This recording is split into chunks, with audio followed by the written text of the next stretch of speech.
campesina, de la marcha de los políticos y también de la complicidad de los agentes con el crimen organizado. ¿Qué está pasando con los agentes de la policía y qué va a hacer el Ministerio del Interior y la Policía Nacional al respecto? En el segundo bloque vamos a hablar sobre algo preocupante económicamente hablando. Va a ser un año difícil de 2025 para la soja y vamos a hablar con Hugo Pastore de Capeco acerca de esta situación. ¿Qué está pasando? ¿Bajan los precios? No va a haber una buena cosecha al parecer y también el paso de importación y exportación está complicado por la bajante de los ríos, la falta de dragados, etcétera, etcétera. Parece que hay un combo que se combinó para que esto ocurra. Y el último bloque hablaremos acerca del proyecto de instalación de la primera planta solar flotante en Itaipú. Nos van a acompañar el ingeniero Pedro Domaniski, superintendente de energía renovable de la central hidroeléctrica de Itaipú, y el ingeniero Humberto Berni, experto en electricidad. Antes de comenzar el debate, les invito a compartir un rico café Lavazza, que es un café de alta gastronomía que permite al consumidor degustar un producto con aroma, cuerpo y sabor inconfundibles y presente en los mejores restaurantes, cafeterías y supermercados del país. Café Par representa y distribuye Lavazza, el espresso italiano por excelencia. Pausa y ya estamos con el Ministerio del Interior. Broncogalén Jarabe alivia todos los síntomas de la tos. Broncogalén es también fluidificante y expectorante. Eso es Broncogalén Jarabe. Todo lo natural en un solo producto y un solo producto para toda la familia. Además, no tiene azúcar. Atendé bien. Ambaú, eucalipto, miel y limón, oreco paité. Ah, y no te olvides de la presentación cómoda y práctica. Broncogalén Spray. Y con la misma fórmula y con sabor a miel. Broncogalén Spray. Te soluciona las situaciones incómodas porque lo podés sacar y usar en donde sea. Carteras, bolsillos, etc. Broncogalén, paraguayo y teja naturalete. Es de Laboratorio Galeno, de venta libre en farmacias. Si los síntomas persisten, consulte a su médico. Llegado a cierta edad, los huesos frágiles son un problema. Por eso, Osteogalén, calcio, más vitamina D, ayuda a recuperar la falta de calcio y hace que tus huesos sean más fuertes. Osteogalén hace que tu vida vuelva a la normalidad. De venta libre en farmacias. Si los síntomas persisten, consultar al médico.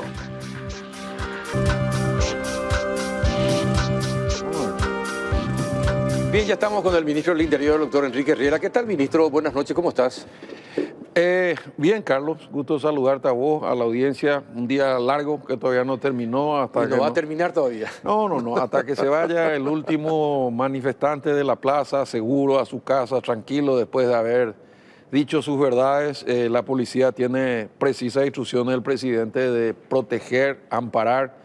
Y este es el segundo día. Ayer hubo una que todos conocen, hoy se hizo la segunda, convocada por los políticos, pero también pidieron el apoyo de la Federación Nacional Campesina y un grupo importante de ellos se adhirió. Sí, casi la mitad se adhirieron, ¿verdad?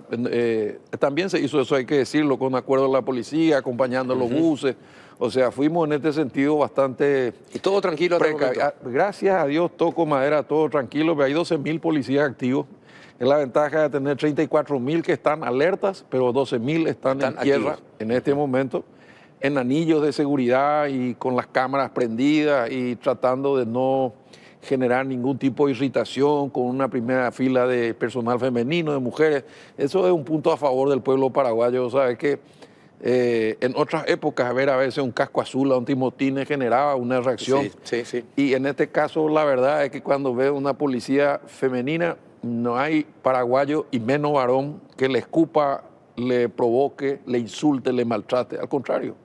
Entonces nos está resultando. Yo conté esto a otros ministros del interior de la región y quieren probarlo, ¿verdad? Nosotros somos muy especiales, le acá en Paraguay, medio de maricones, esto de ir a pegarle a una mujer o ir a maltratarla, y por más enojado que esté, parece que su presencia les suaviza, les tranquiliza, le da la impresión. Además están toditos desarmados, ¿no? Que quede claro, para que Dios no quiera no tengamos alguna sorpresa desagradable, pero creo que va a terminar tan bien como empezó. Ojalá, pero ¿qué tal si comenzamos con lo último, con la última novedad? ¿Cuál es la novedad de lo que pasó hacia el Alto Paraná? Bueno, todavía son informaciones preliminares, pero un minuto antes de entrar al programa me llamó el comandante de la policía porque hubo una fuga de reos del penal de máxima seguridad en Mingaguazú. De Mingaguazú.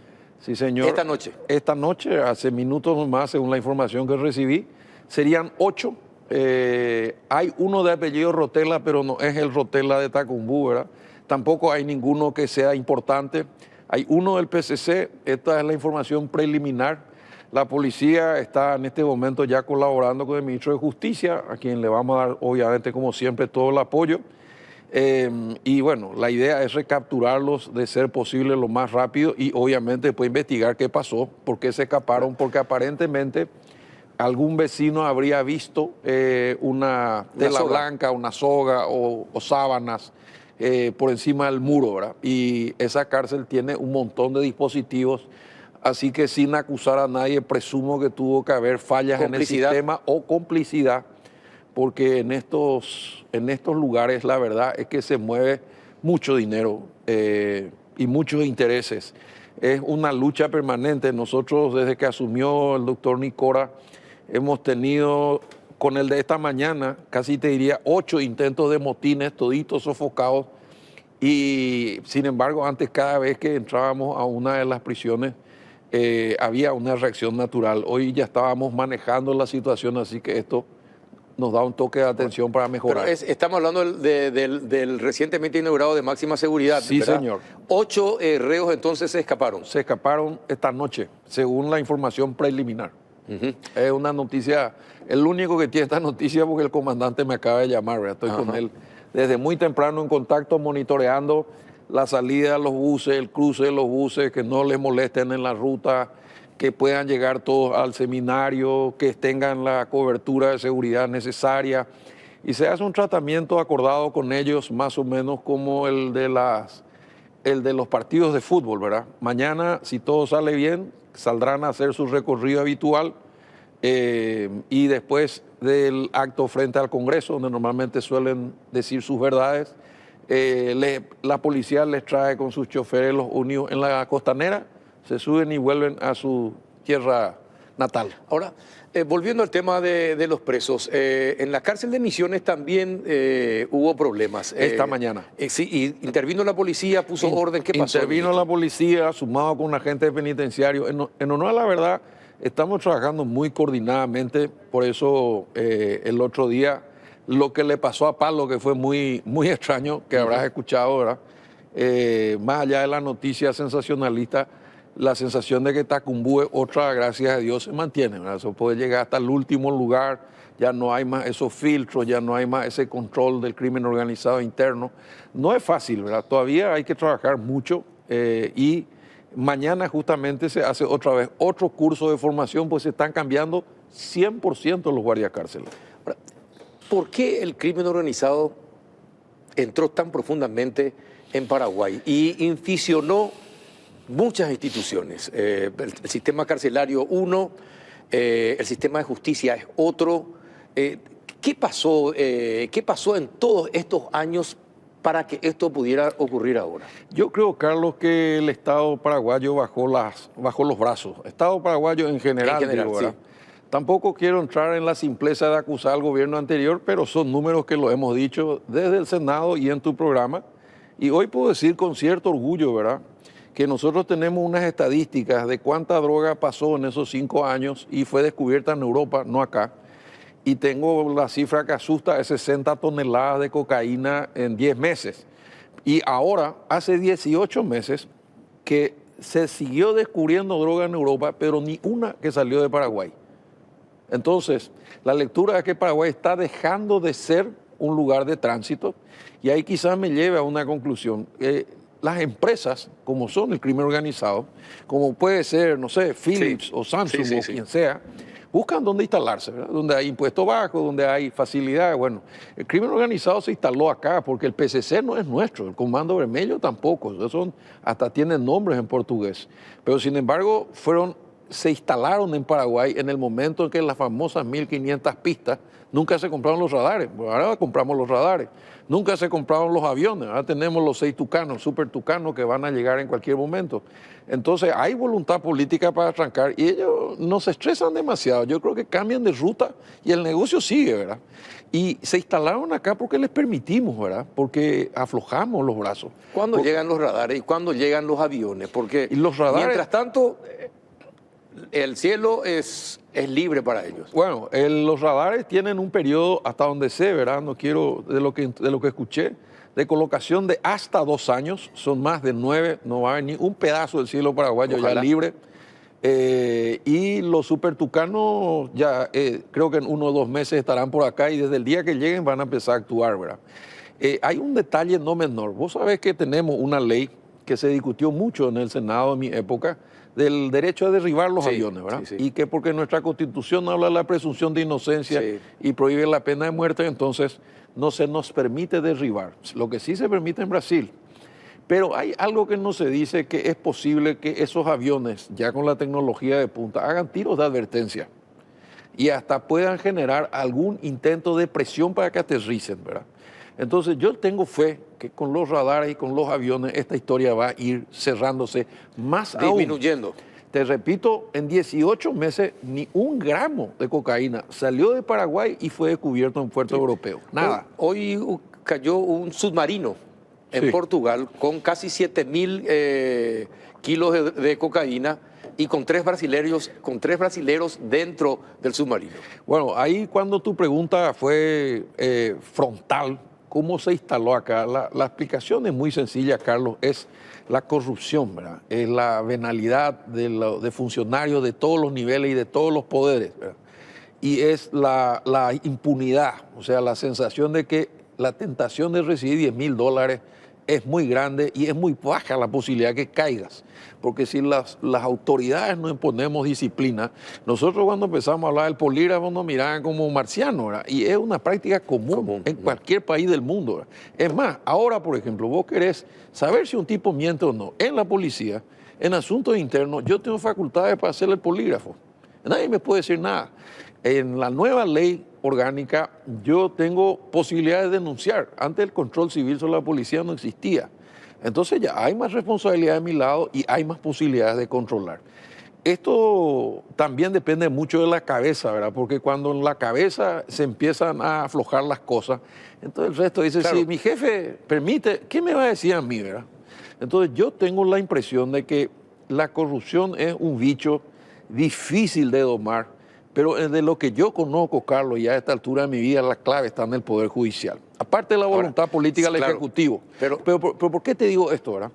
Porque vos y yo conocemos el proceso de Italia, 1993, manos limpias, Giovanni Falcone que decía, los que tienen miedo se mueren todos los días, los que no tenemos nos morimos una vez, y lo mataron, ¿verdad? Pero se armó un escándalo tan grande que le costó al primer ministro Bettino Craxi y 1.500 figuras conocidas, periodistas, deportistas, empresarios, políticos, cayó todo el mundo. Cineasta, todo cayó. Entonces yo creo que ¿quién es el que nos puede obligar a vos y a mí a hacer algo? ¿Quién nos obliga a presentar? Bueno, yo creo que ahí es donde esta estrategia que hoy todavía no arrancó con fuerza y un actor que siempre fue secundario y puede tener una gran importancia es la Contraloría General de la República. Hoy tiene facultades realmente inquisitorias, ¿verdad? A todo el mundo le puede exigir rendir cuentas, ¿verdad? Y también, obviamente, ustedes, o sea, me refiero a la prensa independiente que pueda mostrar y exigir y que sea una práctica natural rendir cuentas. No puede haber un funcionario público que se enoje si le preguntas algo, ¿verdad? ¿De dónde saca la plata? ¿Cómo viaja? ¿Por qué vive así? Tiene que explicar, o si no, que se vaya a su casa, porque a vos que sos del sector privado, nadie tiene derecho a preguntarte, pero a nosotros sí. Ahora, pero hay padrinos. Sí. Evidentemente hay padrinos. Y ese es el tema, que, por ejemplo, la Fiscalía, y nosotros teníamos una gran esperanza en el fiscal general del Estado, la Fiscalía demuestra flaquezas. La Corte Suprema de Justicia, que se cambió y que también dio esperanzas. 7 miembros. Sí, también dio esperanzas.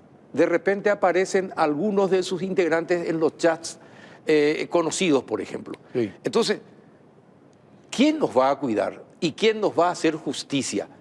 La mafia de los pagarés es una estructura mafiosa aceitada. Pero sí, pero organizada.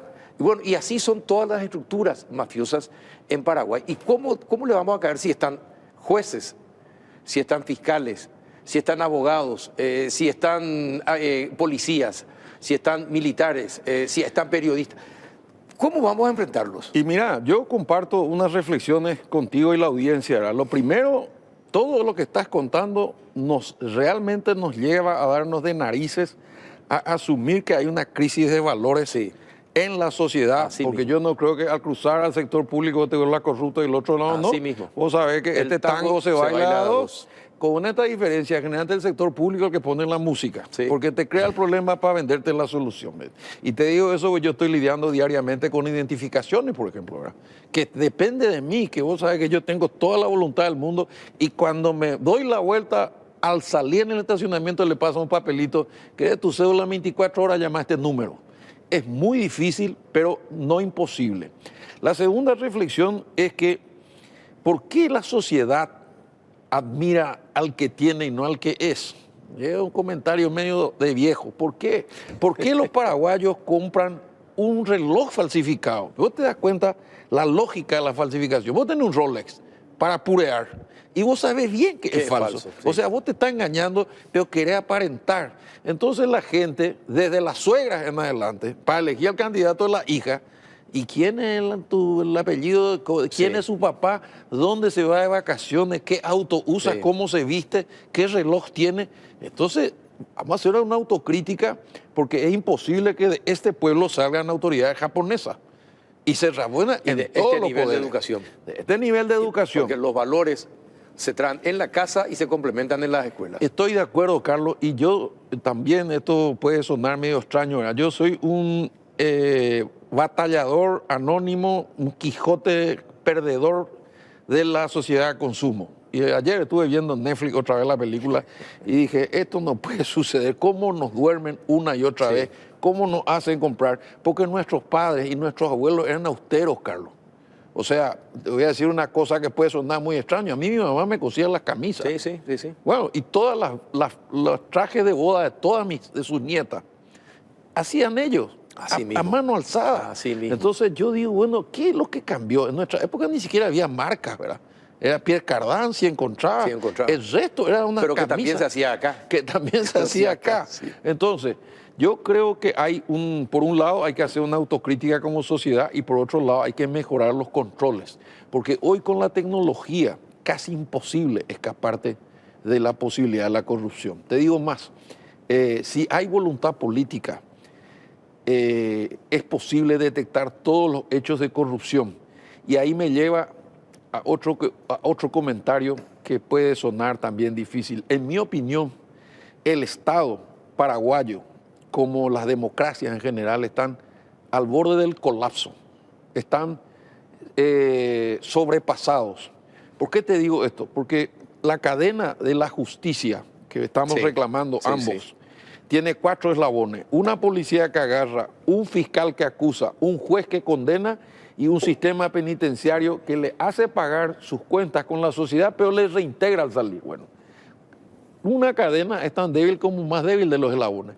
Si la policía detiene 25.000 personas al año, ahora tengo los números, 2023, 2024, 15 de agosto al 15 de agosto, y 6.000 son procesados, la pregunta es: ¿qué pasa con el resto? Con los 19.000 restantes. Claro, entonces de los 25.000, esto es más grave todavía, el 80% son reincidentes. Entonces, uno, no funciona el sistema de reinserción en ese volumen. Algunos sí, otros no. 2, la fiscalía está sobrepasada, y el Poder Judicial está sobrepasado. El índice de litigiosidad Pero el atraso tiene es alto. precio también. Claro que tiene, Carlos, pero entonces tenemos que y las hacer... chicanas tienen precio también. Yo te voy a hacer una confesión al aire. Yo hablé de este tema con el presidente, que obviamente está preocupado, como yo, como vos, como la ciudadanía, y estoy promoviendo lo que se llama una mesa por la justicia, sin prensa, para no estar acusándonos. Pues al ciudadano le importa si es culpa del fiscal, de la policía o el juez. Quiere justicia. Bueno, y decimos, ¿cuál es el problema? Te faltan más fiscales, te faltan más presupuestos, están mal distribuidos. ¿Cuál es el problema del Palacio de Justicia de Caguazú? Faltan más jueces. ¿Dónde están los que defienden la niñez? ¿Qué pasa con la defensa pública? Bueno, o sea, hay una cantidad de eslabones que ajustar, porque a esta altura del campeonato, como te digo, yo creo que si nosotros no ajustamos los 4 eslabones, siempre el resultado va a ser vamos a perder. Insuficiente. Efectivamente, porque no sirve de nada que la policía la agarre si el fiscal no le acusa, y no sirve de nada si el fiscal no le acusa, si el juez no le condena. Y tampoco sirve de nada si la policía no hace un buen procedimiento y el fiscal no tiene cómo acusarlo. O sea, no tenemos otra alternativa que como Estado paraguayo de este lado, aunque sean poderes diferentes, nos pongamos de acuerdo para que esto funcione. Pero también hace falta algo, ministro, es decir, el sector político, que es el que decide la forma de conducir el país, ¿verdad? Hablando, también tiene que hacer lo suyo. Sí. Es decir, tiene que haber también una renovación de valores de la forma de hacer política. Porque si seguimos con la misma situación, vamos a tener los mismos resultados siempre. Bueno, yo te recuerdo que venimos plagueando, ¿no? de esto hace mucho, pero te voy a dar un dato no menor. En el año 94, 30 años atrás, yo era viceministro de la Juventud y entusiasmado a los 30 y pico de años, hago una encuesta para preguntarle a los paraguayos de aquella época qué era el éxito. La respuesta me dejó helado y vas a creer que hice ayer la encuesta. Hacerse rico en poco tiempo a cualquier precio y sin esfuerzo. Entonces yo, que era viceministro, a los jóvenes les dije, pero una vergüenza, ¿cómo van a responder esto?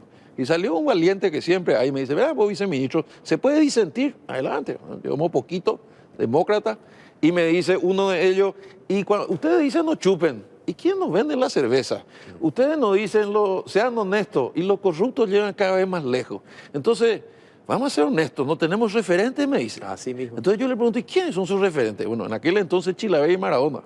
Entonces, así como los Estados Unidos en una época su referente era John Fitzgerald Kennedy, y para los de color era Martin Luther King. La pregunta es, ¿quiénes son los referentes nuestros, Carlos? ¿A quién se quieren parecer los jóvenes paraguayos? Y hoy por hoy, hay que decirlo, y con gran emoción, porque es liberteño, yo me quiero parecer a Julio Enciso, el golazo que metió, y otras chicas quieren ser modelos porque se presenta como una vida más fácil, más liviana y llena de lujos. Pero nadie quiere ser un científico, nadie quiere ser un astronauta, nadie quiere ser un político honesto, nadie quiere ser un ingeniero exitoso. O sea, tenemos que revisar esto, porque yo coincido contigo, el sistema, la sociedad que tenemos está produciendo eso, y debo decir también con cierto factor de autocrítica, en mi opinión, yo extraño la oposición de Evelio Fernández Arévalo, de Gonzalo Quintana, de Paco Martínez Yarge, de mi partido, Gualdino Lovera, Mayo Mallorquín, Eduardo San Martín, vos lo conociste a todos. Del otro lado, inclusive Fernando Vera, el Partido Federalista, bueno, era otra cosa, ¿verdad? Y con todo el respeto, en todos los niveles y en todos los poderes nos fuimos degradando, retrocediendo, y en la misma medida la calidad de la democracia. Y si vos mirás hoy la región, te vas a dar cuenta que mi temor ya no es solo el gobierno Colorado Santipeña, sino que nuestra democracia se sostenga. Por eso, cuando se organizaron las marchas, algunos se preocuparon, algunos dijeron hay que hacer una contramarcha colorada, que no, vamos a aferrarnos a la frase de Enrique Riera Figueredo, prefiero el bullicio de la democracia antes que el silencio de la dictadura. No provoquemos la confrontación que en su momento provocó el oviedismo con el argañismo, porque en la calle, vos te acordás, a unas cuadras estaban frente a frente. Bueno, dejemos que digan las verdades, escuchemos, aprendemos a tolerar, sea mayoría o minoría. El secreto está en que el partido se mantenga, que juegue. Mi trabajo es la de un referente, y cuando menos toco el silbato mejor. En este momento, para cuidar la marcha, porque el presidente hizo una cuestión de honor, que protejamos a los campesinos, que protejamos a los políticos, que nos llenen de bleque. 12.000 policías se movieron, 12.000, gracias a que tenemos 34.000 están alerta. 12.000 se movieron solamente por este operativo. Para toda la semana. Para toda la semana. Toda la semana, claro, porque están descansando y rotando para tenerlos alerta. Y también debo decirte que la mitad del ejército está presto, ¿verdad? Acuartelado. Sí, como siempre. Para evitar excesos, claro. No, lo que queremos es que la gente se manifieste Y que yo, por lo menos, en lo que a mí Y que los respecta, excesos no partan de los organismos del Estado. que no entremos en esa variante. La violencia trae más violencia. Yo que hablo con mis colegas, en Ecuador tienen el ejército en las calles, en Rosario la Bullrich pasó muy Sí, mal. exacto. Entonces hay que cuidar nuestra democracia, hay que manifestarse con firmeza, sin agravio y si es posible sin romper un vidrio, sin quemar una cubierta, nada, no es necesario. Vamos a escucharnos. Nosotros necesitamos una oposición, una contraparte, alguien con quien discutir, más orgánico, alguien con quien disentir. Pero en este momento está muy fragmentado el panorama, no hay liderazgos claros todavía. Y también hay que pasar de la protesta a la propuesta, ¿verdad? Está muy bien, hacemos todo mal. ¿Qué harían ustedes mejor? Bien, ministro, muchísimas gracias por haber venido. Y ojalá sean detenidos los 8 fugados de Mingaguazú. Mira, normalmente hay un alto porcentaje de recuperación porque estas maniobras no siempre salen y la gente que está afuera no se quiere complicar. Entonces los propios vecinos nos alertan y la policía en eso es muy buena. Ojalá que rápidamente sean recuperados. Gracias, ministro Enrique Riera. Contrario, gracias a vos. Saludos a tu audiencia. A la vuelta de la pausa hablaremos del año difícil para la soja que va a ser este 2025. Ya volvemos. Para tener un equilibrio ideal y un buen funcionamiento del organismo, ahora tenés a mano Mielaxan, el laxante que con una sola toma de sus cápsulas blandas no daña la mucosa gástrica y con acción comprobada. Mielaxan limpia y depura el organismo. Para tener un cuerpo saludable, comenzá con tu interior. Mielaxan, el laxante que funciona. Y el equilibrio volverá a tu cuerpo. Es de Laboratorios Galeno, de venta libre en farmacias. Si los síntomas persisten, consulte a su médico. Explotamos todo en Bristol.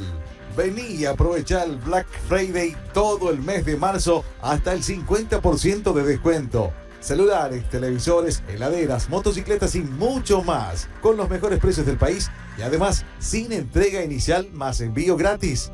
Llámanos al teléfono 519-4000, escribinos al WhatsApp 0991-670-000 o acércate a cualquiera de nuestras más de 90 sucursales en todo el país. Bristol, la mejor casa de electrodomésticos del país.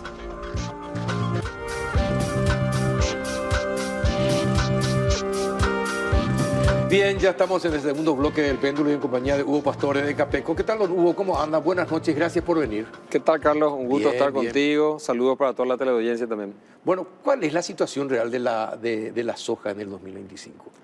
Bueno, esta es una campaña que tuvo matices diferentes y con una marcada regionalización. Fue una campaña, porque bueno, la zafra de primavera-verano se terminó, ya se terminó la cosecha. Sur y este, perfecto. En general, el sur, el centro, aceptable, también anduvieron bien, ¿verdad? Luego, cuando vamos yendo hacia el norte ahí empiezan los problemas, ¿verdad? Hablamos de, fundamentalmente, oeste de Canindeyú, norte de Caguazú, San Pedro en general, partes de Amambay, partes de Concepción. Son 4 campañas que los productores están teniendo un golpazo. Sí, es la cuarta seguida, donde hay frustraciones de zafra en esas regiones. Y bueno, realmente la situación es compleja. Los productores en algunos casos están empezando a ver otras opciones de producción. Se está viendo con mucho cariño el sorgo, por ejemplo, que está creciendo bastante en esa región. En Caguazú se está hablando cada vez más del maní. Y nosotros de nuestro lado estamos trabajando en tecnología, ¿verdad? Buscando desarrollar variedades que se adapten mejor, no solamente al tema de precipitaciones que puedan ser irregulares, sino también que soporten mejor altas temperaturas. Hablando de tecnología, ¿qué pasó con lo que estaban experimentando en el Chaco? Continúan las experiencias en el Chaco. Sí. Nosotros se hablaba de que iba a ser una soja mucho más fuerte, resistente. ¿Y qué pasó? Continuamos. Y el algodón también. La realidad es que los procesos de investigación son largos, Son largos, ¿verdad? sí. Se tienen que hacer muchas pruebas, cruzamientos, buscando las características deseadas. Luego, cuando se encuentran las características, hay que testear, hasta que realmente uno tenga la certeza que es un material estable y que va a darle al productor esa característica deseada. Pero nosotros seguimos trabajando. Ajá. Bueno, y la producción en el 2025, ¿a cuánto se supone que llegaría? Nosotros estimamos en la zafra primavera-verano alrededor de un 15% de merma respecto de las expectativas iniciales. Si hablábamos de 10 millones de toneladas aproximadamente como número inicial de primavera-verano, nuestros cálculos están en alrededor de 8 millones y medio y todavía faltan los números de la safriña, que bueno, hoy está en desarrollo, ha venido también con algunos traspiés. Estas lluvias que están llegando ahora son súper oportunas. Y bueno, todavía tenemos que ver cómo finalmente termina este ciclo. Económicamente, ¿cuánto representa 1,5 millones menos? Bueno, acá tenemos alrededor de, más o menos son 600 millones de dólares menos. 600 millones de dólares menos. Sí, sí. ¿Y cómo está el precio internacional? Porque de repente ayuda a que el precio esté bueno, por ejemplo. Los precios están relativamente más bajos que el año pasado. Están un poquito más bajos. Hoy estamos en un momento de incertidumbre por la coyuntura política americano-china. Influye. Influye en lo siguiente. Estados Unidos le impuso ciertos aranceles a China, China le dio la retribución y entre los productos que impuso aranceles China está la soja. China se abastece normalmente bastante en los Estados Unidos, con estos aranceles la soja americana pierde competitividad, por lo que China debería mirar más firmemente al hemisferio sur, particularmente Brasil y Argentina. Eso va a hacer que si bien el mercado de Chicago ha bajado relativamente, el mercado de los premios o de los basics, que son sinónimos, ha mejorado y debería mejorar con una presencia más activa de China demandando productos en esta región, y eso podría generar un efecto colateral en Paraguay favorable, si bien sabemos que Paraguay no vende a China. Ajá, claro, pero ¿cuánto de la producción de Paraguay va a la Argentina y posteriormente a China? La producción paraguaya va más o menos en un 80% a Argentina. 80%. Pero esa producción, la Argentina compra nuestra soja particularmente como un mejorador de la calidad de su soja. Exacto, y la industrializa. La industrializa y los subproductos, harina, soja y aceite de soja, no van a China. Eso van a otros destinos. Van a Europa, van al sudeste asiático, va algo a Latinoamérica, pero China... mercados premium, por decirlo así. Mercados premium sí, pero particularmente China es un gran comprador de soja y la industrializa en sus plantas. En su país también. Sí. Ajá. Y bueno, y esta guerra comercial de aranceles, ¿a dónde puede llevar al sector de la soja en Paraguay? Bueno, nosotros vamos a continuar... ¿Es ventajoso, no es ventajoso? ¿Puede ser beneficioso, puede ser perjudicial? ¿Cómo lo ven? Es una respuesta que todavía tenemos que ver qué pasa, ¿verdad? Puede llegar a tener algún tipo de beneficios, pero todavía tenemos que ver el final de esta película, ¿verdad? Normalmente China se abastece en el primer semestre del año de Sudamérica porque es cuando tenemos las cosechas en Sudamérica. Y en el segundo semestre se abastece del hemisferio norte, que es cuando tienen las cosechas principalmente en Estados Unidos, ¿verdad? Vamos a ver qué pasa en el segundo semestre. Hoy estamos en época normal de ventas de alto volumen a China, ¿verdad? Entonces veremos qué pasa un poquito más adelante con el comportamiento del mercado. Bueno, ¿y qué se hace con los sectores que durante 4 años tuvieron problemas en Paraguay? Nosotros, ¿Qué hacen? ¿Se dedican a otros rubros? ¿Van migrando a la ganadería? ¿Qué pasa? Hay varias respuestas. Por un lado, hemos hablado ya en su momento con las autoridades. ¿Y cuántos serían, don Hugo? No tenemos el número preciso, pero lo que sí te puedo decir es que hemos hablado con el Banco Central del Paraguay, con el Ministerio de Economía y Finanzas, han emitido normativas oportunas que ya se han hecho en el pasado para el tema de la calificación de riesgo, la refinanciación, renovación y reestructuración de los pasivos y garantizar que los productores puedan seguir teniendo el capital operativo para continuar trabajando y con el trabajo pagar sus cuentas, ¿verdad? Es verdad, ha disminuido ya en esta última campaña el área de siembra en San Pedro y hay productores que eventualmente están pasando a otro rubro. Por eso te refería recién, migración al sorgo, al maní, hay gente que decide volver a implantar pasturas y retornar a la ganadería. Y en la medida que no se tenga una herramienta tecnológica que le dé más tranquilidad y confort al productor, puede suceder esto. No obstante, nosotros desde Capeco tenemos la convicción de que nuestra producción nacional debe crecer. Nosotros venimos en una meseta ya hace bastante tiempo, en un rango de alrededor de 10 millones de toneladas. En el 2024 superamos los 11 millones de toneladas. Este año probablemente vamos a estar un poco por debajo de las 10 como número final. Pero Paraguay tiene la capacidad de poder llegar probablemente a 15 millones de toneladas. Desarrollando otras áreas, hoy vemos más al sur, en los departamentos de Guairá, Cazapá, Misiones, Paraguarí, creciendo el área en campos que eran considerados campos marginales, y hoy hay agricultura con muy buenos rendimientos. Ahora, ¿son suficientes solamente los granos o la industrialización también es pensable? Bueno, nosotros tenemos una capacidad instalada importante, pero nosotros creemos que la industrialización más importante empieza ya en la chacra. El productor hace un trabajo que es una industria a cielo abierto. Todos los años en Paraguay se invierten en insumos de producción que van al suelo alrededor de 1.500 millones de dólares en semillas, defensivos agrícolas, fertilizantes, etcétera. Claro. Luego, nuestra convicción es que esto tiene que llegar realmente a convertir proteína vegetal en proteína animal y poder integrar la cadena de producción agrícola a una cadena de producción de carne porcina y de carne de aves. Estamos transitando ese camino, hemos entrado a mercados muy interesantes para estos rubros y ese es un proceso que tiene que continuar creciendo. Vemos ejemplos muy exitosos en el estado de Paraná, acá al lado, y ese camino tenemos que seguir transitando acá y esa tiene que ser la meta de industrialización nuestra. Bueno, pero ¿y el Banco Central con las medidas para favorecer la refinanciación de deudas de los productores? ¿Qué es lo que se consiguió con eso, sobre todo en el norte del país?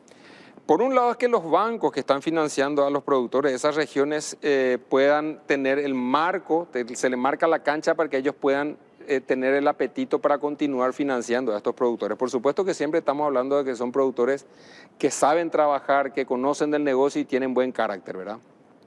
Por otro lado, también es importante una medida que tomó la AFD de entregar fondos a largo plazo para financiar aquellos casos realmente más difíciles y que tengan un plazo más largo, más tiempo para poder trabajar, producir y pagar las cuentas. Ajá.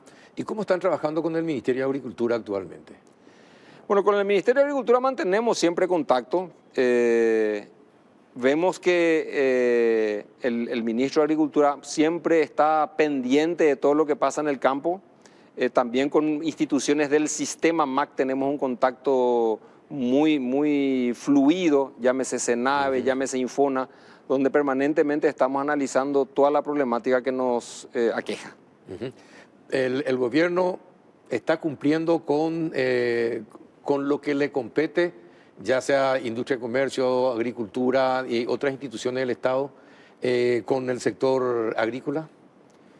Yo te diría que en líneas generales sí. Pueden haber algunos atrasos en algunos aspectos y siempre es importante que mantengamos ese contacto, ¿verdad? Tenemos un contacto permanente, reuniones con Cancillería. Te cuento, tuvimos por ejemplo esta semana una reunión de presidentes de gremios con el Canciller Nacional. Estamos yendo una delegación de representantes de gremios a tener reuniones en la Unión Europea para presentar los avances que hemos hecho desde el conjunto de gremios del sector privado en la cadena productiva en relación a la resolución 1115. Vamos a estar la semana próxima teniendo reuniones allá, nos va a estar acompañando el embajador paraguayo en Bruselas y realmente, bueno, esto muestra la muy buena sintonía que tenemos. Ajá, bueno, eso es importante. ¿Y cómo está ese acuerdo Unión Europea-Mercosur? ¿Cómo está? ¿En qué quedó finalmente? Bueno, tenemos dos frentes. Una cosa es el acuerdo de Unión Europea-Mercosur, otra es la resolución 1115. Sí. El acuerdo... Francia sigue sin querer Francia. Se manifestó la voluntad de los líderes cuando vino la señora van der Leyen acá a Sudamérica, pero no hemos visto más avances posteriores. Esto a la larga tiene que ser ratificado por los parlamentos y no ha habido avances en ese sentido. Y en relación a la resolución 1115, tendría que haber entrado en vigor el 1 de enero de este año. Eso fue postergado por la Unión Europea hasta finales de este año, como para que entre el 1 de enero del 2026. Pero vemos nosotros muchos interrogantes, ¿verdad? Nosotros llevamos reivindicaciones importantes de cuestiones que vemos que son inaplicables y exigencias que realmente se extralimitan en esta resolución. Para que la gente entienda, Porque no todos los que ven el péndulo entienden el 1115. A ver si le explicás qué es esa resolución 1115 y dónde está el problema. La resolución 1115 es una resolución europea que obliga a actores privados, al importador europeo, a asegurarse que sus proveedores del exterior y también sus proveedores en la Unión Europea cumplan determinadas regulaciones, particularmente en lo que hace a la deforestación. Y lo que plantea es que una serie de productos, 8 en total, tienen que provenir de áreas libres de deforestación posterior al 31 de diciembre del 2020. En el caso de Paraguay, los productos que nos afectan son la soja y derivados, la harina de soja, el aceite de soja, la carne en general y la madera y el cuero, ¿verdad? En nuestro caso del sector agrícola, nosotros tenemos 2 caminos a través de los cuales llegamos a Europa. En exportaciones directas de soja es poco y nada lo que va a la Unión Europea. En exportaciones de derivados, harina de soja, sí va a la Unión Europea, y de manera indirecta a través de las exportaciones de soja que hacemos a la Argentina, parte de lo que Argentina procesa con producto paraguayo va a la Unión Europea. Si hacemos una suma de todo esto, estimamos nosotros que alrededor del 30% de nuestra producción va directa o indirectamente al mercado de la Unión Europea. Ajá. Bueno, y esta imposición, ¿qué problema genera? Bueno, a nosotros nos interesa manejar la gran mayoría de los mercados abiertos, ¿verdad? Tener todos los mercados posibles, recordando que el mayor mercado mundial, que es China, no lo tenemos por razones políticas que ya son conocidas. Entonces, no tener mercados abiertos finalmente puede significar que se afecta el precio. Esa es una consecuencia que es difícil de medir hoy, pero por otro lado también tenemos certeza de que la Unión Europea está muy preocupada por sus cadenas de abastecimiento.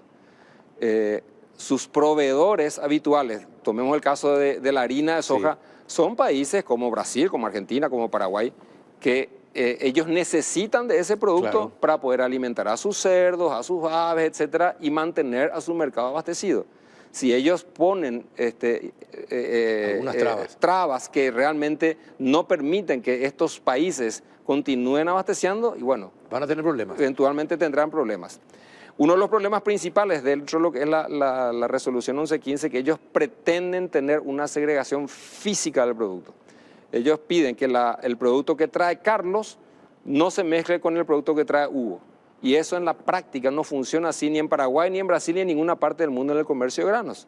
Son granos iguales, con las mismas características, que se mezclan físicamente al recibirlos. Y luego sí, nosotros podemos hacer una trazabilidad documental teniendo toda la información disponible y garantizándole que un X volumen que se ha recibido cumple con todos esos requisitos. Es decir, ese 80% que se va a la Argentina no se podría realizar.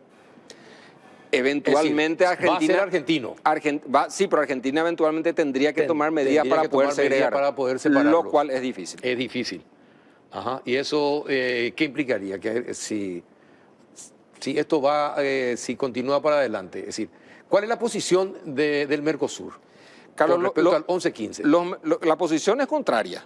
¿Verdad? Nosotros somos favorables, creemos que el consumidor requiere cada vez más información respecto a los productos que consume, y nosotros entendemos que esa es una tendencia que va para adelante y no tenemos problema con eso, ¿verdad?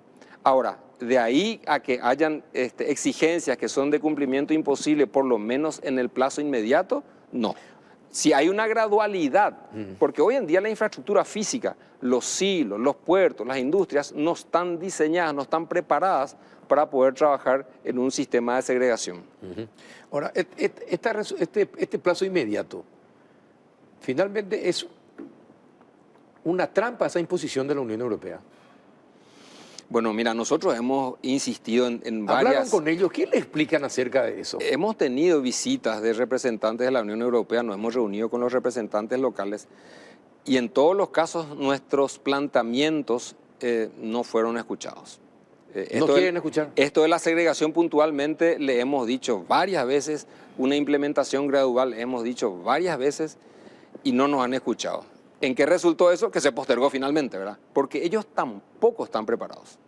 O sea, Esta trazabilidad tiene que llegar hasta la góndola del supermercado, Claro. en cualquier ciudad de la Unión Europea. Y tampoco ellos están debidamente preparados para eso.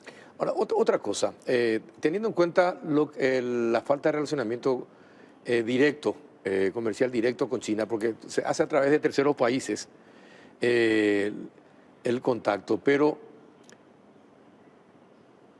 Taiwán es un importante comprador de granos de Paraguay, ¿o no? Te quiero hacer un comentario antes y después te respondo lo de Taiwán. Sí. Eso de que se negocia a través de terceros mercados es una leyenda urbana, Carlos. Para hacer una negociación internacional de un barco que pueda llevar 60.000 toneladas, uno tiene que tener mucha documentación formal que ampare a esa carga. Paraguay, su autoridad fitosanitaria es el SENAVE, que para poder negociar con cualquier otro país del mundo tiene que tener acuerdos con su contraparte de cada país. De cada país, sí. Paraguay no tiene contacto entre el SENAVE paraguayo y el SENAVE chino. No tiene. Dicho esto, Paraguay no puede emitir un certificado sanitario para llegar a China. Entonces, en el caso de los productos agrícolas en gran escala, nosotros, como te digo, esto es una leyenda urbana. Sí, por un ese lado, sector, sí. por un lado. En el caso de Taiwán, nosotros hemos hecho hace ya muchos años algunas negociaciones con Taiwán y luego eso se cortó. Se hicieron visitas a Taiwán, delegaciones de Capeco han ido, sí. Y lastimosamente no hemos conseguido reanudar negociaciones, ¿verdad? Infelizmente no ha sido posible. Nosotros le explicamos que hay usos y costumbres en la comercialización. Nuestros exportadores normalmente venden la mercadería puesta en puertos del Río de la Plata y ellos pretenden que la mercadería se ponga en puertos de Taiwán. Y bueno, lastimosamente no hemos conseguido llegar a acuerdos, pero no perdemos la esperanza, ¿verdad? En algún momento podrá... Claro, te preguntaba esto porque nosotros tenemos el relacionamiento con Taiwán, con China-Taiwán, impide las negociaciones con la China continental.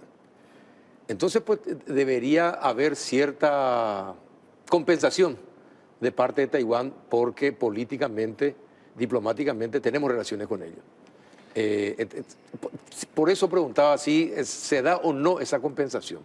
No hemos cerrado recientemente negocios, Carlos. No se han cerrado recientemente negocios. El mercado es soberano también finalmente, ¿verdad? Yo pongo como ejemplo lo siguiente. Rusia era un comprador muy activo en Paraguay y hoy en día tiene una participación que ha decrecido bastante. Brasil hace algunos años atrás compraba poco y nada. Hoy es el segundo principal destino de nuestras exportaciones. Y Argentina es el principal destino porque es el que mejores condiciones nos da. Es el que mejor paga, es el que tiene la logística más sencilla. Pero de vuelta, el mercado es soberano. Si el día de mañana cambian condiciones en Argentina, porque, recordemos, en el 2009 la señora Kirchner impuso determinadas restricciones y se terminó el mercado argentino, ¿verdad? Y nos tuvimos que adaptar y ahí fue justamente que Rusia pasó a ser un comprador muy activo del producto paraguayo. Finalmente el mercado es soberano, ¿verdad? Y es el propio mercado el que define a dónde va nuestra producción. Bueno, ¿y qué esperan? Menos, es decir, a los 10.000 no vamos a llegar. Yo creo que no vamos a llegar este año a los 10 millones, Carlos. 10 millones. Va a depender mucho de la safriña, a ver qué tan lejos o cerca nos quedamos de ese número. En el medio tiempo, bueno, también estamos atendiendo el desarrollo de la zafra de maíz, que es muy importante. El año pasado tuvimos una zafra relativamente más pequeña o bastante más pequeña que las últimas campañas. Y bueno, y tenemos otros dolores de cabeza hoy en día, ¿verdad? Tenemos un problema muy serio con la navegación, el problema en el río Bermejo, por ejemplo, que está siendo un problema muy serio. ¿Cuánto ya, eso, por ejemplo, cuánto retrasa? Si nosotros vemos los datos... ¿Cuánto cuesta el retraso? Ya tenemos cerrado datos a febrero. A febrero teníamos una disminución de 14 y poquito por ciento en volumen y un poco más del 18% en monto. Diferencia febrero 2025 versus febrero 2024. Entonces el atraso es notable y en la diferencia de ingresos hay efecto de volumen menor y de precio menor. ¿Cuánto? ¿Y en precio cuánto? Y en precio nosotros estamos hablando que en relación al año pasado debemos estar por lo menos en unos 30 a 40 dólares por tonelada menos. Menos. Sí. ¿Millones? No, por tonelada. Por tonelada. 30 a 40 dólares por tonelada. Sí. Mucha plata. Es mucho dinero. es mucho dinero y el productor realmente es el que finalmente tiene que ser muy eficiente porque en un contexto de precios bajos, costos que no necesariamente bajan, él tiene que, su punto de equilibrio es más alto. Tiene que producir más kilos para pagar la cuenta. Qué apasionante es el mundo de usted. Es dinámico y tiene Sí, muchas es aristas. dinámico, tiene muchas aristas. Sí. Y finalmente, todo esto que está pasando desde que asumió Donald Trump, todavía se tiene que hacer mucho análisis si va a ser beneficioso, puede ser beneficioso, dijiste al comienzo, para Paraguay. Pero internamente, ¿qué pensás? Bueno, yo creo que las medidas que ha tomado el presidente Trump tienen que verse en varios aspectos. El comercial es uno que Sí. hablamos, ¿verdad? Hay otros que, por ejemplo, es el radicalismo ambiental. Es otro aspecto que también tenemos que considerar, ¿verdad? ¿Radicalismo ambiental en qué sentido? Y no, porque realmente esto de la resolución 1115, por ejemplo, ¿verdad? Que muchas veces se imponen medidas que no tienen realmente un sentido, ¿verdad? De vuelta, apoyamos la trazabilidad, apoyamos la sustentabilidad. Paraguay demuestra claramente en los tres pilares de la sustentabilidad, en lo económico, en lo ambiental y en lo social, que los trabajos se hacen bien y que la producción es sostenible. Sí. Pero muchas veces se quiere hacer énfasis en uno solo de estos pilares y ahí se desbalancea el trípode. Ahí es donde Claro. se cambia el equilibrio y ahí uno se resbala hacia un lado, ¿verdad? Ese tipo de cosas yo creo que es importante y no ponerle ojo solamente a una cosa, el discurso que muchas veces viene, la narrativa que no se condice con la realidad. Y nosotros como país también tenemos una tarea pendiente desde el sector privado y también del sector público, tenemos que saber comunicar mejor. Es uno de los motivos por los cuales vamos ahora a visitarle a la gente en Bruselas, Carajo, ajá. a contarle lo que estamos haciendo, a ¿Cuándo llevarle la viajan? información. Viajamos este fin de semana. ¿Este fin de semana ya? Sí. Bueno, te vamos a estar... ¿Cuánto tiempo se quedan? Y estamos volviendo a finales de la próxima semana. Vamos a reunirnos y volvemos. Te hago una propuesta. Si sale algo importante, ¿podríamos entrar por Zoom desde Bruselas el próximo miércoles? Sí, coordinemos, no hay problema. ¿Puede ser? Coordinemos, sin Bueno, problema. quedamos así. Muy bien, Gracias, don Hugo. un gusto. Muchísimas gracias. Hugo Pastore de la Capeco. Interesantísimo el tema de la soja y la producción agrícola en Paraguay. A la vuelta de la pausa vamos a hablar del proyecto de instalación de la primera planta solar flotante en Paraguay, en Itaipú. Ya volvemos. Con tus tarjetas Mastercard o Enobank podés ganar un viaje a la final de la UEFA Champions League en Alemania, cortesía de Mastercard. Disfruta de una experiencia única. Cada compra con tu tarjeta Mastercard o Enobank suma cupones para ganar. ¿Qué esperas para participar? Con Mastercard y Enobank jugás en equipo. Más info en bueno.com.py. Explotamos todo en Bristol. Vení y aprovecha el Black Friday todo el mes de marzo hasta el 50% de descuento. Celulares, televisores, heladeras, motocicletas y mucho más. Con los mejores precios del país y además sin entrega inicial más envío gratis. Llámanos al teléfono 519-4000, escribinos al WhatsApp 0991-670-000 o acércate a cualquiera de nuestras más de 90 sucursales en todo el país. Bristol, la mejor casa de electrodomésticos del país. Explotamos todo en...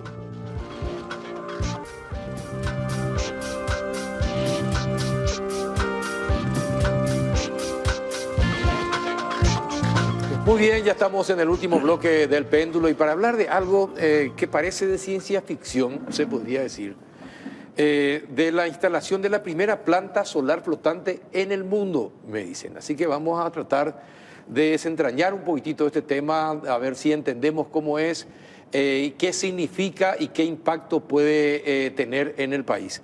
¿Qué tal, ingeniero Pedro Maniski, superintendente de energía renovable de Itaipú? ¿Cómo estás? Muy bien, muchas gracias, Carlos, por la invitación. Saludo también al ingeniero Berni y también a la audiencia. ¿Qué tal, ingeniero Humberto Berni, experto en electricidad? ¿Cómo estás? Muy bien, muchas gracias. Saludo a la audiencia y un placer compartir con usted y con el ingeniero Pedro, que está entre los pioneros y precursores de la energía renovable en nuestro país. Bueno, ¿qué es esto? A ver, ingeniero, cuéntenos, ¿qué es esta primera planta solar flotante? Sí, ¿Y para qué sirve y de qué manera puede influir en el Paraguay? muy interesante el comentario. Quiero hacer una corrección nomás del comentario inicial que había mencionado. Es decir, cuando hablamos de la primera planta solar flotante en embalses binacionales al mundial, a nivel mundial. El embalse binacional es la primera que se tiene conocimiento, que está instalada, que se está en proceso de instalación hoy. Y nosotros entendemos, consideramos para la Itaipú que esto va a ser un hito. ¿Por qué un hito? Porque prácticamente pasa a tener un cambio de potencia instalada de Itaipú. Itaipú tiene 14.000 megawatts en potencia instalada y con esto pasa a tener 14.001 megawatts. Empieza el camino a las nuevas energías en Itaipú. ¿Un megawatt cuánto es? Y por ejemplo, para que la gente entienda, Sí. ¿a cuánto puede dar electricidad, por ejemplo? Sí, un megawatt son 1.000 kilowatts. Sí. Y esto equivaldría, por ejemplo, a números más, números menos, 1.000 aire acondicionados. 1.000 aire acondicionado. Para que uno tenga una idea en lo que hace de 12.000 BTU, números más, números menos, estaría en esa línea lo que sería un megawatt o 1.000 kilowatts. Ajá, para que se entienda. Sí. El ingeniero Humberto Berni ya había sido invitado en otras ocasiones y él ya había hablado en algún momento acerca de las plantas solares para el agua caliente, para las duchas, ¿verdad? Sí, sí. Hoy en día cuando hablamos de energías renovables, estábamos hablando de eso con Pedro antes, tenemos que hablar de los sistemas híbridos. El solar es uno de los que está liderando, el solar fotovoltaico, y también el solar térmico es muy importante porque en un principio tiene mejor rendimiento que el fotovoltaico. Ambos son buenísimos. Y con el solar fotovoltaico también hay granjas termosolares que tienen otro principio diferente al fotovoltaico, pero todas las tecnologías tienen sus vueltas, vamos a decir, su grado de complejidad y que no es muy sencillo. Como hay en Israel, en el desierto del Negev, está una planta termosolar de 121 megavatios. También en Chile hay otra, en el desierto de Atacama. Y lo importante es sustitución de las duchas eléctricas, por ejemplo, por termocalentadores solares. Sin embargo, hace parte del equipo con lo que está haciendo Itaipú, con la generación solar fotovoltaica, que es muy importante. Y además podemos hablar también de el biogás proveniente de los residuos, como es el caso alemán. No tengo los datos actualizados, pero aproximadamente 70.000 megavatios era la demanda de Alemania. Estoy hablando hace una década. Y de esos 12.000 megavatios provenía de las basuras, de los gases naturales. Y también el solar con una gran participación. Ajá. Ahora, ingeniero, esto se habla de que dentro de 10 años máximo, ¿verdad? Estaríamos usando el total de la producción paraguaya en las binacionales y también en el Acaral. Esto es una forma de ir reemplazando y de generar nuevas fuentes de energía. Así mismo. Nosotros realizamos varios estudios ya con anticipación a este escenario que se venía. El génesis, esto es prácticamente 2017, el génesis de las discusiones, procesos, lo que sería la parte de nuevas fuentes de generación. Y las tendencias nos mostraban que la línea iba fuertemente hacia la parte del crecimiento de la energía solar, como la gran alternativa práctica en, vamos a decir, complementación a la hidráulica, que somos nosotros los grandes referentes a nivel global en este tema. Y en esa línea la idea era mantener el mismo concepto de matriz de 0% de emisiones. Uno instala una fábrica hoy en Paraguay y la matriz eléctrica es 100% renovable, no emite nada. Hoy eso tiene mucho peso en los mercados, en la industria, en la producción, así vamos a decir... Energía limpia. Limpia y 100% renovable. Entonces optamos por el camino de las renovables nuevamente y trabajamos en varias líneas, la parte eólica, un poco el monitoreo, el mapeo solar eólico, lo que es la parte de bioenergía, recién estuvimos hablando de la parte de soja, ahí hay toda una línea también, la parte de biocombustible, y por otro lado, el identificando dentro de ese tema el mayor potencial. Y nos marcó el mayor potencial la parte solar como alternativa. ¿Qué pasa? Itaipú tiene aproximadamente 100.000 hectáreas de áreas protegidas, de reserva y refugio de bosque nativo. para incrementar nuestra superficie o nuestra potencia instalada, lo único, es decir, era inviable avanzar con el tema de paneles tierra, y ahí vimos las tecnologías, especialmente la francesa, que iba trabajando en este tema de las plantas solares flotantes, que es una tecnología que tiene aproximadamente 10 años, un poquito menos a escalas grandes, a escalas importantes. Y ahí es donde planteamos esa así lógica como estamos de viendo en entrar, el video ahora. así como estamos viendo en el video, donde uno... Esos son los paneles solares, ¿verdad? Estos son, a la mano izquierda podemos ver los paneles solares flotando sobre el espejo de agua, y ahí podemos ver las personas. Se va a acercar el tema de la cámara y podemos ver las personas en placas o en sistemas solares flotantes. Esto es lo que estamos trabajando para instalar en Itaipú, de modo a evitar tocar 1 metro cuadrado de bosque, mantener nuestras 100.000 hectáreas de bosque y aumentar nuestra potencia instalada con nuevas tecnologías. Nosotros vamos a estar trabajando en la frontera, ahí podemos ver la gente ubicada, los sistemas de inversores, el esquema de aprovechamiento.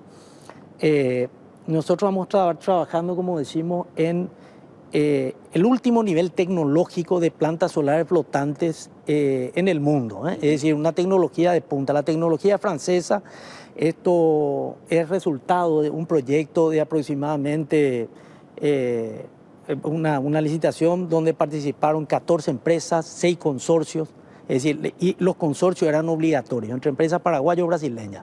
¿Por qué? Para hacer transferencia de tecnología, lo cual requerimos de forma importante en nuestro país, porque en nuestro país esta va a constituirse la primera planta solar flotante del Paraguay, de hecho, y la más grande también, y la idea es escalar y crecer. Hay un sueño que tenemos también en esta línea de pensar, y tenemos estudios realizados con equipo europeo y con el equipo propio binacional de la entidad, donde estaríamos prácticamente produciendo otra Itaipú en solar en el embalse de Itaipú. Es decir, cuando estamos hablando de otra Itaipú, estamos hablando de más de 14.000 megas en plantas solares flotantes también en el embalse. Eso ocuparía menos del 10% del embalse de Itaipú. El embalse de Itaipú es de 134.000 hectáreas. Y esto aproximadamente con otra Itaipú estaríamos en menos de 12.000 hectáreas en paneles solares flotantes, permitiendo así atender esa demanda o esa posibilidad de ese blackout que se está proyectando.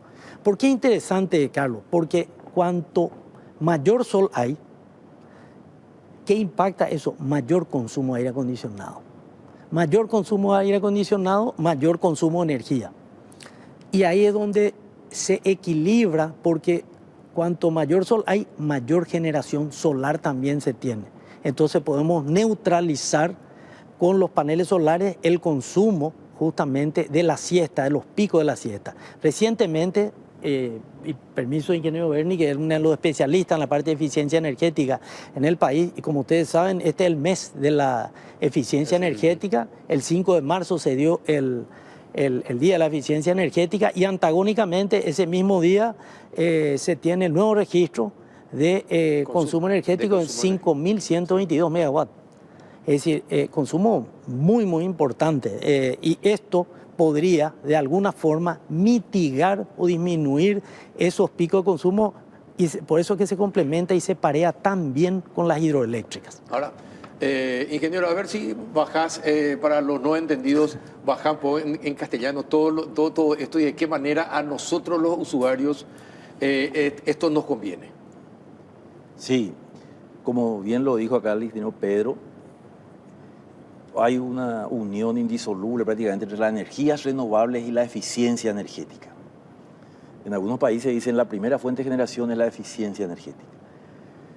Y como decir, para bajar ahí, que los equipos cada vez se tornen más eficientes, que pasen a consumir menos energía, y que se tenga ya una planificación con las energías renovables. Porque todo lo que se haga del lado de la oferta, hablando así de oferta y demanda de lo que es un mercado, todo lo que se haga de la oferta es la generación, la transmisión, las construcciones, que lleva mucho tiempo.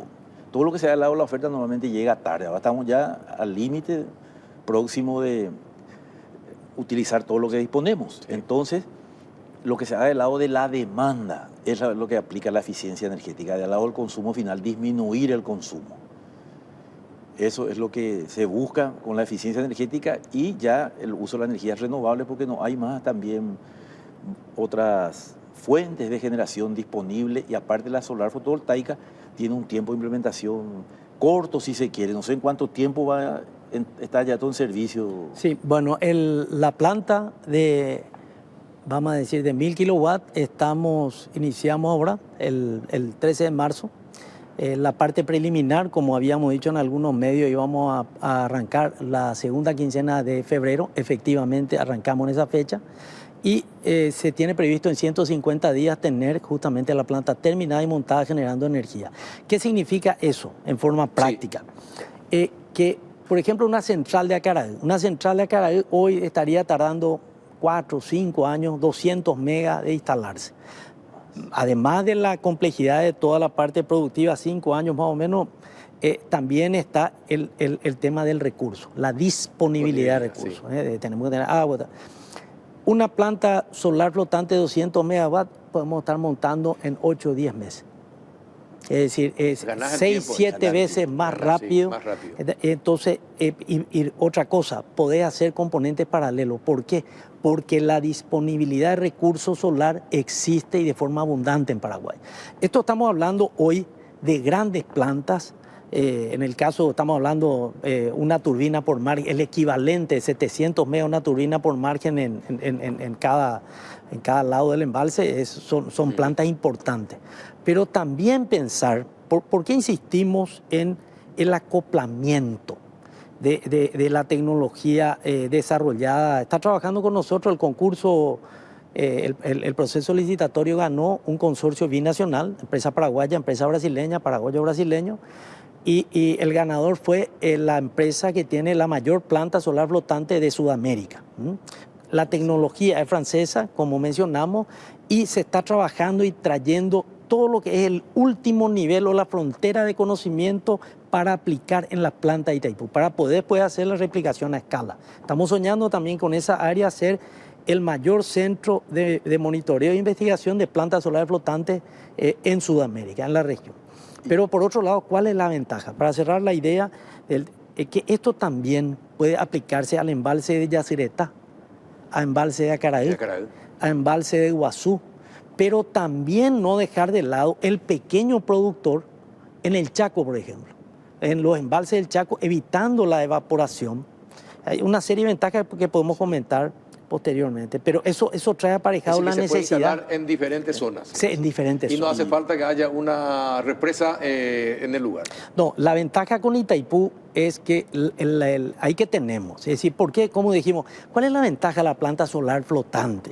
Es decir, a nosotros la ventaja principal era no tocar 1 metro cuadrado de bosque. La línea de Itaipú, promover las renovables sin tocar nuestro patrimonio natural de 100.000 hectáreas. Tenemos casi igual cantidad de área protegida que embalse, vamos a decir, preservada, que embalse de agua. Pero, segundo punto, evitar o disminuir el tema de la evaporación. ¿Para qué? Para poder turbinar más. Y por otro lado, los sistemas solares flotantes tienen un aumento de rendimiento por la evaporación del agua que genera un enfriamiento parcial, lo cual da un mayor aprovechamiento por metro cuadrado de esos espejos de agua, entre otros componentes. Claro, ¿y cuáles son los beneficios, Humberto? Y un detalle no menor antes de ver los beneficios. Nuestro país, no sé si se pudo mostrar esos mapas de irradiación solar, donde comparábamos España con Alemania y Paraguay. Y los niveles de irradiación solar, que serían la cantidad de kilovatios hora por metro cuadrado año que se puede generar, es muy bueno acá los índices que nosotros tenemos. Por dar un ejemplo, el índice menor que tiene Paraguay es superior al mayor índice que tiene Alemania. Cantidad de kilovatios hora. Hay unos mapas ahí que mostramos, no sé si está disponible o no. Y la ventaja es, en primer lugar, como le digo, es la inmediatez. En segundo lugar, que mejora el rendimiento, como ya lo dijo acá Pedro, de estar sobre el agua, y ayuda también a la generación hidroeléctrica. O sea, se complementan. Es una unión muy buena, muy interesante, y esperemos que se siga haciendo este tipo de proyectos en nuestro país. En el Chaco, por ejemplo, ¿qué beneficios puede llevar? No, esto, ¿Por qué insistimos una vez más por el tema del consorcio obligatorio binacional para la transferencia de conocimiento? Y que nuestros jóvenes, esto va a dar fuente de trabajo, posibilidades de capacitación a nivel de recursos humanos. Esa va a ser una especie de, esta es una planta piloto, entonces esto permite investigación, monitoreo, trabajo a detalle, pero ¿con quién? Con el capital humano del Paraguay y también del Brasil ahí, pero ¿qué pasa? Aterrizando eso. ¿Y hay suficiente capacidad humana para entender esto y llevarlo adelante? Hay que formar. En Paraguay. Hay que formar. Ese es el gran desafío. ¿Por qué? Porque el nicho pues, está. Es una de las deficiencias en Paraguay. Sí. El nicho está. Entonces, ¿qué pasa? El nicho, la posibilidad, la potencialidad que está ahí, hay que aprovecharla. Y ahí es donde las universidades, y por eso que esto queremos hacer de forma tan abierta, tan, vamos a decir, comentada, para que pueda haber justamente esa interacción permanente con las universidades y distintas universidades del país. Y una vez más, como vos mencionaste, Carlos, ¿y en el Chaco qué? ¿Qué ventajas reales? Estamos hablando, en el Chaco tiene una evaporación de 6, 7 litros por metro cuadrado por día en época de calor intenso. Cuanto más calor que tenemos, más generación. Más generación. Y que tenemos también minimización de evaporación. Y que permite eso también de alguna forma mejor calidad de agua en cuerpos de agua estancados, porque minimiza el tema de la proliferación del tema de algas, de plantas acuáticas fuertes, así agresivas. Y esto que permite también de repente acoplar sistemas de regadíos o a sistemas justamente de mejoramiento de lo que sería ósmosis inversa que requiere energía. Y por otro lado, que tenemos generación en la fuente. ¿Y cuál es la ventaja de la generación en la fuente? Disminuir las pérdidas por transmisión. Así como nos decía en algún momento un presidente hacia unos cuantos años atrás, yo veo la línea de transmisión y a veces veo plata que se cae. ¿Por qué no se puede poner, que chorrea? ¿Por qué no se puede poner planta o esquema en los lugares, en la fuente? Es una alternativa muy, muy importante para disminuir las pérdidas por transmisión. Como ingeniero eléctrico, ¿qué te parece, Humberto? Me parece muy bueno, muy bueno. Y como dije al inicio, es bueno el solar fotovoltaico y siempre hay que buscar todo que sea híbrido. No solamente el solar fotovoltaico, también hay que pensar, como ya digo, el eólico, el biogás, y hay otras modalidades más, como es, por ejemplo, la geotérmica, que es más complejo, pero hay algunos casos muy simples que inclusive he visto que aplicaron en el Chaco, en las viviendas, donde consiste en preparar unas fosas dentro de las casas subterráneas, y como hay diferencia de temperatura entre lo que está debajo del suelo y la superficie terrestre, hay una circulación de aire y también disminuye la temperatura interior de la vivienda. Y ahora hay justamente una demostración que está haciendo el Consejo Paraguayo de Construcción Sostenible sobre la importancia de la envolvente, del tipo de construcciones que hacemos para que adentro se utilice menos energía. O sea, es todo un complemento y todo suma. Todo impresionante suma. todo esto. Sí, para nosotros es muy importante. Para ingenieros y arquitectos, ¿verdad? Sí, este tema. Sí, sí. Y para todo, Carlos. Para todo. Nosotros estamos en un escenario que nos dejaron nuestros padres una ventaja energética fantástica. ¿Y cuál es nuestro compromiso? Dejarle a las generaciones futuras esa ventaja también de potencialidades en nuevas fuentes, de cero emisiones como tenemos hoy en este tipo de alternativas. Y ese es el desafío que tenemos. Por eso apostamos a estos proyectos prácticos y otra cosa, ya no a la teoría. Hoy el cambio climático dejó de ser una ciencia ficción, es prácticamente una realidad. 6, 7 años de los últimos que tuvimos, cuántas olas de calor. ¿Y eso en qué impacta? Especialmente en nuestro país, como dijo el ingeniero Humberto, también en las envolventes, en los sistemas justamente de aislación térmica, porque después se apacigua el tema con los sistemas de aire acondicionado. ¿Y eso qué genera? Mayor consumo. Por eso que hoy tenemos estos picos de la siesta en forma reiterada, y tenemos que empezar a trabajar seria y profesionalmente en los programas de ir promoviendo la eficiencia energética, pero a su vez híbridamente o complementariamente trabajando en los nuevos sistemas de generación de forma también renovable. Es decir, apostar por el tema de la energía renovable sin negociar seguridad energética. La seguridad energética es un pilar, es un tema fundamental, pero eso tiene que estar realizado, trabajado con proyectos concretos, tangibles, y el paraguayo es bueno replicando, copiando eso. Entonces tenemos estos proyectos pilotos para que ellos puedan ver, entender y después hacer una replicación de forma práctica. Y se está haciendo en el lado paraguayo, en la margen derecha de Itaipú Nacional. Y esto es muy importante. Esta primera planta solar flotante, ingeniero, ¿cuándo estaría operativo 100%? Nosotros tenemos ya como dijimos, estamos 150 trabajando días. 150 días. Esto Más. estaríamos, en finales de agosto, está generando. Es decir, para atender el componente de 1000 aire acondicionado, aproximadamente de 12.000 BTU, números más, números menos. Pero 1000 kilowatts. Y esto es interesante porque esto nos va a permitir después empezar a soñar, ¿por qué no plantear desafíos? Estuvimos hablando, y muy importante el apoyo que tuvimos del directorio, el desafío de qué proyectar la mayor central de generación múltiple del mundo, de generación múltiple a nivel mundial. Volver a ser los número 1 en el mundo, teniendo la ventaja justamente de los componentes solares y también los sistemas hidráulicos. Ampliar nuestra capacidad instalada y pensar y a ejecutar acciones para ir llegando a los 14.000 megas en solar. Entonces tendríamos centrales de 28.000 megas, lo cual marca una línea de posicionamiento a través del Paraguay en este tipo de alternativas. Es decir, la mayor central de generación múltiple a nivel global. Que de hecho Itaipú fue la mayor central a nivel, ¿por qué no volver a soñar con este tipo de desafíos? Y bueno, y en este tipo de proyectos y este emprendimiento estamos, así como comentó el ingeniero Berni, trabajando también en la línea de la parte de bioenergía, que el Paraguay tiene una potencia importante también, y algunos estudios vinculados a la parte de geotermia y la parte eólica, que el potencial está muy limitado al área donde están los recursos, que sería la parte norte del Chaco.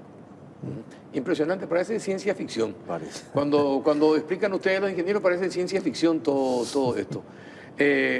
¿Y cuánto de extensión tiene esta planta solar? Esta planta solar, este proyecto piloto de 1 megawatt estaría en 70, menos una hectárea. Menos una hectárea. Menos una 800 metros cuadrados, 8.000 metros cuadrados, menos una manzana. Menos una manzana por cada planta solar. Es decir, cuanto más escala, esta es otra ventaja también de la planta solar flotante. La planta en tierra requiere más área, esto requiere menos área, entonces se optimiza más la superficie de incidencia solar. Que en nuestro país está más o menos en 1000 watts por metro cuadrado. Entonces, realmente hay un aprovechamiento interesante que se puede hacer de esto que hoy tenemos gratis y está disponible. Impresionante. Una reflexión final, Humberto. Y por eso al Sol se lo llama hoy el principal capital energético del planeta Tierra. Porque todas las fuentes de generación se generan por medio del Sol. Inclusive el primer proceso de la fotosíntesis, y a través de ese lento proceso tenemos combustibles fósiles. Pero hoy se está usando todo en temas renovables.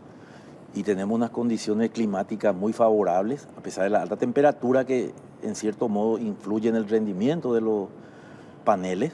Pero hay que aprovechar. ¿Somos pioneros en Sudamérica con esto? Con esto en embalses binacionales, de hecho, a nivel mundial. Y en Paraguay se constituiría la primera planta solar flotante del país. Y lo más importante, el potencial. Exacto. Y la posibilidad de preparar capital humano para anticiparnos al problema que vos mencionaste, Carlos, de la escasez de generación. Sí, perfecto. Espectacular. Les agradezco a los dos que hayan venido. Ahora entendemos un poco mejor a lo que se refiere todo esto, ¿verdad? Y por eso le habíamos invitado a ustedes. Bien hecho. Ojalá que tenga el resultado que todos esperamos. ¿Qué quiere decir, Humberto? No, la reflexión final, Carlos. Sí. Por ahí algunos dicen, el futuro del Paraguay podría ser eléctrico y renovable. Tenemos todas las condiciones. Perfecto. Gracias, Humberto Berni. Gracias, ingeniero Pedro Domanizki. Y antes de concluir, vamos a dar lectura a la lista de los fugados hoy de la cárcel en el Alto Paraná. Ahí está. Se fugaron a las 18 horas aproximadamente. La policía recién fue alertada a las 21 horas, justo cuando estábamos con el ministro del Interior, Enrique Riera, acá en los estudios.